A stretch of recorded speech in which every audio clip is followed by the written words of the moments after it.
এটারই 2 নাম্বারই হতে পারে মরণের যন্ত্রণা সত্য। এ থেকে আজ পর্যন্ত কেউ রেহাই পায়নি, কেউ পাবেও না। কথা বুঝতেছেন? মরণের যন্ত্রণা থেকে আজ পর্যন্ত পৃথিবীতে কেউ রেহাই পায়নি। এই যন্ত্রণা হক কে বলছেন? আল্লাহর নবী জালিলুল কদর নবী ছিলেন একজন হযরত ইদ্রিস। তিনি একবার বলেছিলেন, আল্লাহ তোমার ফেরেশতা আজরাইলকে আমার খুব ভালো লাগে, তুমি যদি তাকে পাঠিয়ে দিতে আমি তার সাথে বন্ধুত্ব করতাম। হযরতে আজরাইল এসেছে মানুষের সুরাত নিয়ে। ইদ্রিস নবী বললেন, ভাই আজরাইল, আমি আপনার সাথে বন্ধুত্ব করতে রাজি আছি, কিন্তু আমার শর্ত আছে 3টা। আপনি তো মানুষের জান কবজ করেন, জান কবজ করলে মানুষের যে কষ্ট হয় এটা শুধু শুনেছি, দেখি নাই। আপনি আমার একটু দেখান কেমন লাগে, আমি একটু দেখবো। হযরতে আজরাইল ডাক দিয়ে বলে, রব্বুল আলামিন, নবী মনে করে গেলাম যে ভালো, কিন্তু না, এ তো ভেজাল, এ মরে দেখতে চাই। আল্লাহ তাআলা বলেন, ঠিক আছে, আমার বান্দা যখন আকাঙ্ক্ষা করেছে তাকে মরণের যন্ত্রণা একটু দেখাও, এরপরে আবার রূহ ঢুকিয়ে দিও। মরণের যন্ত্রণা তাকে দেখিয়েছে, এরপরে আবার রূহ প্রবেশ করিয়েছে। ডাক দেখি, আপনি টের পেয়েছেন মরণের যন্ত্রণা? বলে, হ্যাঁ টের পেয়েছি।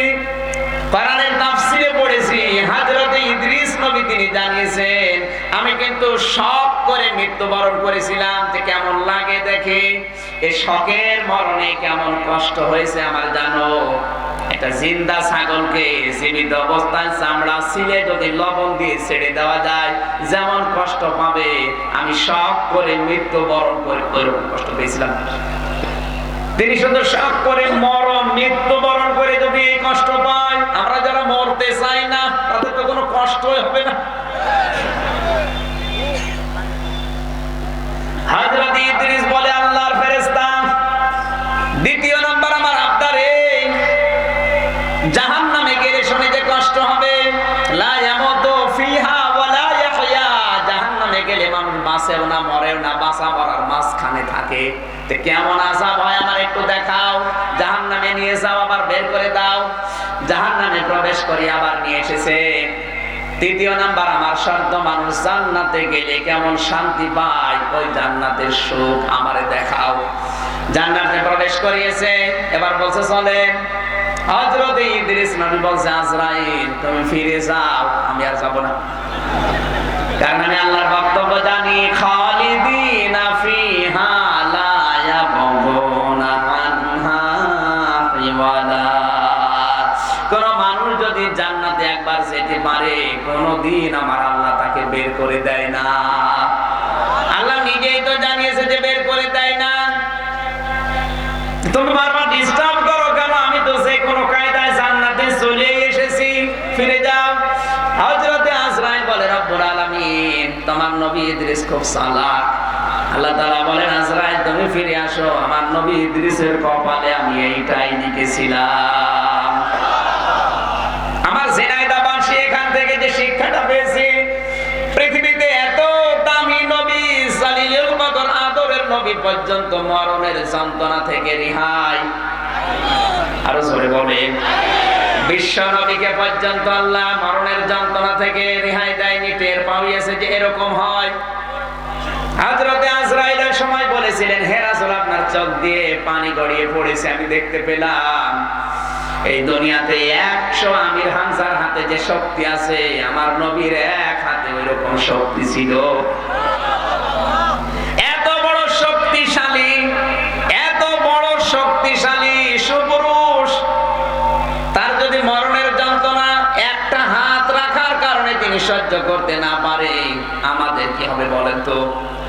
তার চোখ দিয়ে যখন পানি গড় গড় করে পড়ে, হযরতে আজরাইল ওই দিন শিখিয়েছিলেন, হে নবী, আপনার উম্মতের মরণের যন্ত্রণা তারা টের পাবে না।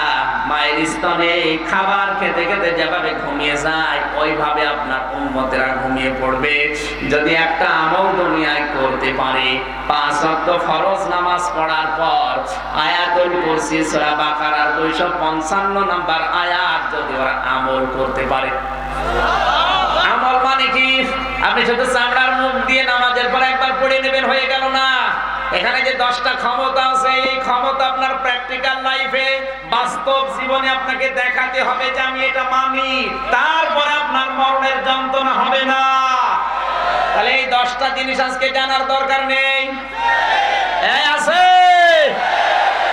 1 নম্বরে লা ইলাহা ইল্লাহু, আল্লাহ ছাড়া কোনো ইলাহা নেই।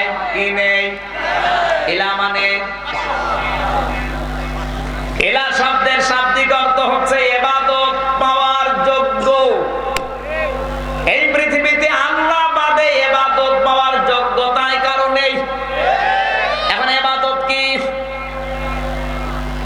যার আদেশ মানা হয়, আল্লাহ পাক বাদে আদেশ মানার মতো কারো যোগ্যতাই নেই যে আমি আপনার আদেশ মানবো, আপনার যোগ্যতা নেই। কারণ আদেশ মানা যায় গোলাম হিসাবে শুধুমাত্র আল্লাহর।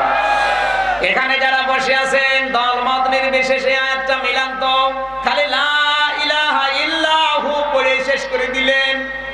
আল্লাহ ছাড়া অন্য কারো ইবাদত পাওয়ার যোগ্যতা নেই, এটাকে আপনি বাস্তব জীবনে মানেন না? আপনার আয়াতুল কুরসি পড়ার না পড়া সমান। আর ও মনে করছে প্রথমে শোনার পরে যে কাজ হয়েছে, ফরজ নামাজের পরে একবার এই চামড়ার মুখ দিয়ে পড়ে নেব আল্লাহু লা ইলাহা ইল্লাহু, মরণের সময় কোনো কষ্ট হবে না, সরাসরি জান্নাত। আমার 1 নাম্বার ক্ষমতা বোঝানোর বিষয় পেয়েছি আমি। আল্লাহ পাক বাদে ইবাদত পাওয়ার যোগ্যতা যেহেতু কারণে আছে, সুতরাং আল্লাহ বাদে আইন দেওয়ার ক্ষমতাও কারো। এ কথা আমরা অনেকেই বিশ্বাস করি কিন্তু মানি না। আজ 47 বছরে অনেকেই এই দেশে আল্লাহর যারা শ্রমিক, কামলা, খাদেম, গোলাম চেষ্টা চালিয়ে যাচ্ছে কি করে এই বিধানটা জমিনে কায়েম করা যায়।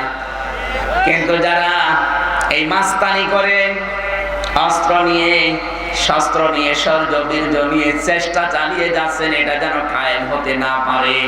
আল্লাহর কসম, আমরা যারা কামলা আছি, শ্রমিক আছি, আমাদের কিন্তু বেতন আছে বিকাল 5টায়। আপনি টার্গেট আল্লাহ, কার টার্গেট? চাইনিজদেরকে আল্লাহ টার্গেট করে এমন ভাইরাস দিয়েছে আজ পর্যন্ত একটা ঔষধ আবিষ্কার করতে পারে নাই। আপনাকে যদি আল্লাহ টার্গেট করে ফেলে, আল্লাহর কসম আপনিও বাঁচবেন না। এজন্য অধিকাংশ গুলো যারা কোরআনে বাধা দিয়েছে, এমন রোগ দিয়ে আল্লাহ বিদায় দিয়েছে যে রোগের কোনো চিকিৎসা নেই, ক্যান্সার।